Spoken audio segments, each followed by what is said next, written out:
Your most pressing questions about wedding planning. No, I don't think I was trying to do the get down on one knee thing, but it didn't work. I gotta stop it. I'm Priya Parker, And I'm Anand Giridharadas. and we are here to answer your most pressing questions about Wedding planning. How do you prune the guest list without hurting feelings? You can't?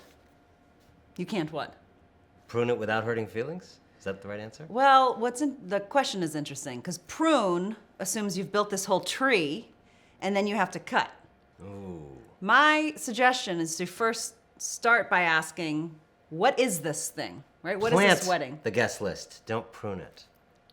Not plant the seed. Right. We don't really garden, so I'm not sure what Yeah, to I believe it's a can't metaphor. really complete this metaphor. Figuring out who to be at your wedding is one of the most important questions.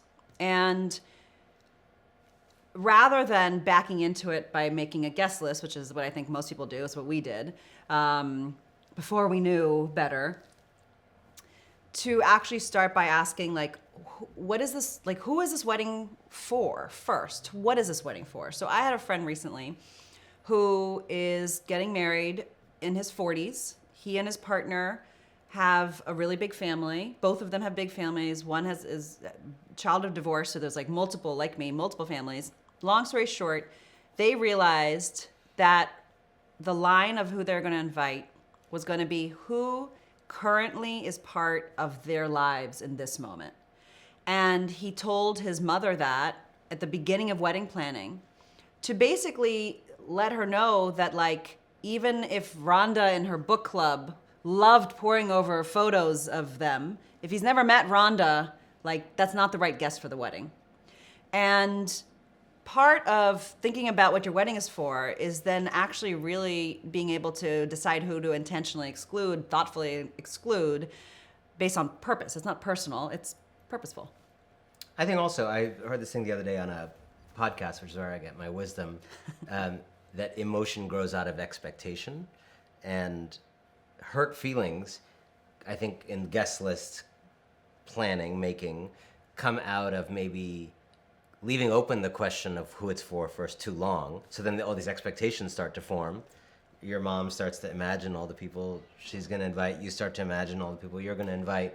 Your cousins are hoping they get, a few plus fours. And maybe what you're saying is don't let that fester for so long. Like, be clear with people from the beginning that we're doing a wedding that's just about honoring our family, and college friends are not going to be there. Or we're doing a wedding that is just about people we see, and the test is like, did we bother to have dinner with you once in the last 2 years? And if we didn't bother to see each other once in the last 2 years for a meal, you're not going to be at this wedding. I think any of these purposes is fine, but when you are not clear with people about your kind of human algorithm, feelings get hurt. What I would say is don't start with that worry. Like, the purpose of your wedding is not to protect people's feelings. The purpose that it is helpful to like plan an event with care. And when you start actually realizing, oh, we don't have the budget to invite everyone I went to college with, or we don't have the budget to invite all of our cousins' spouses, whatever it is, to actually start thinking first, well, who is this for first, and how do I explain to them? Like, a lot, rather than thinking about hurt feelings, a lot of wedding, like, planning is actually kind of thinking about, like, gardening your life. It's like list making at some level is kind of like, who has shaped me? Who do I want to keep pulling through? I know one couple who was about to move to a new city when they were getting married, and they realized they asked this question, like, we are going to have friends who are going to be more important to us in the future. Are there any people that we actually want to almost future bet on by inviting them to this really important moment? And guest list making is actually this, like, it seems logistical, but it's actually at some level like life mapping, which is who moving forward do we actually want to have been shaped by our wedding? Who do we want to have the memory of our wedding? And then begin to maybe have some of the tough conversations about people not invited. I think some of the most interesting conversations in wedding planning is when a bride or a groom realizes, like, okay, my partner and I have figured out and decided on a purpose we really love.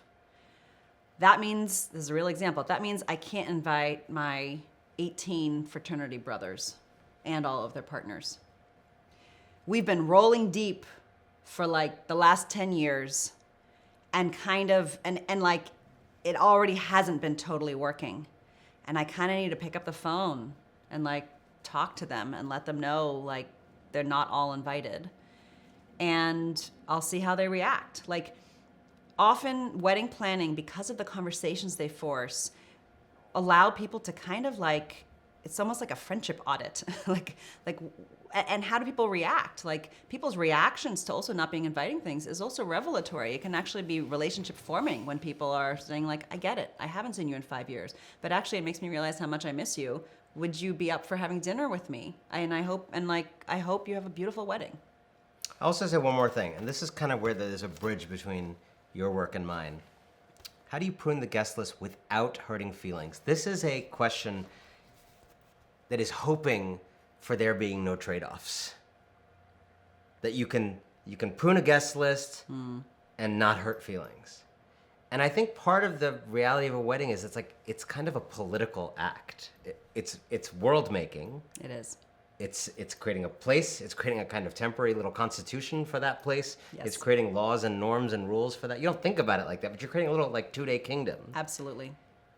And the essence of politics is trade-offs.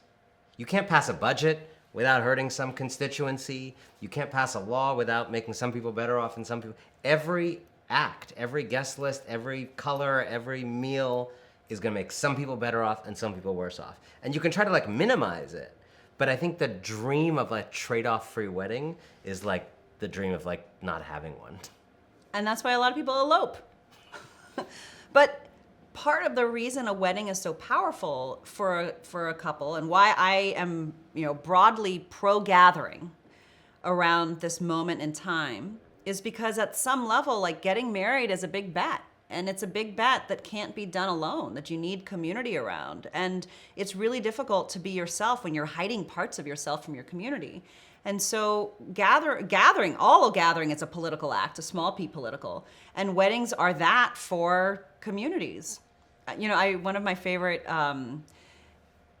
examples from another tradition from friends of ours is in some countries, and I know this is true in Colombia, there's actually, in societies in which there's a lot of sort of communal ties, a lot of obligation to invite, everyone to a wedding, they have these two different, what would you call them? Tiers, which is the invitación and the participación. Brilliant. So the invitación, the ultimate customer segmentation. The invitación is the invitation. You, my friend, are invited to this wedding. Here's a time, a place, attire, be there. Registry. We want you there. And then there's like 2 to 10x people who receive the participación, right? The participation, which basically is almost like a wedding announcement. It's in fact, you're gonna not actually participate at all, but in an Orwellian way, they call it participation. And I actually love this because there's it's the equivalent of like an announcement. It's somewhere between just announcing it in the newspaper for all to see, and you kind of hope for the best for who sees it. But the participación is this kind of insight that like not everybody in your community plays the same role. Not everybody is equal or has the same relationship, and that's okay.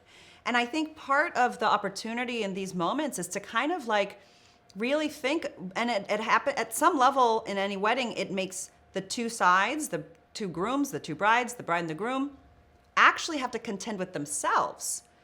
Who is my invitación? And who do I need to actually, this is a story in my head that we're still close. Or the way I behave with those friends no longer serves the union that I'm coming in now. And it's this kind of forced reckoning within oneself before with the partner. And by the way, parents are often going through this as well, right? They have to have difficult conversations with their community members. And that's why weddings are this there's a lot of conflict in weddings, and there's also a lot of joy, but it is this fundamental, really important moment of both shedding and growing for our communities. Do you have to get a gift if you just get a participation? I think so. Oh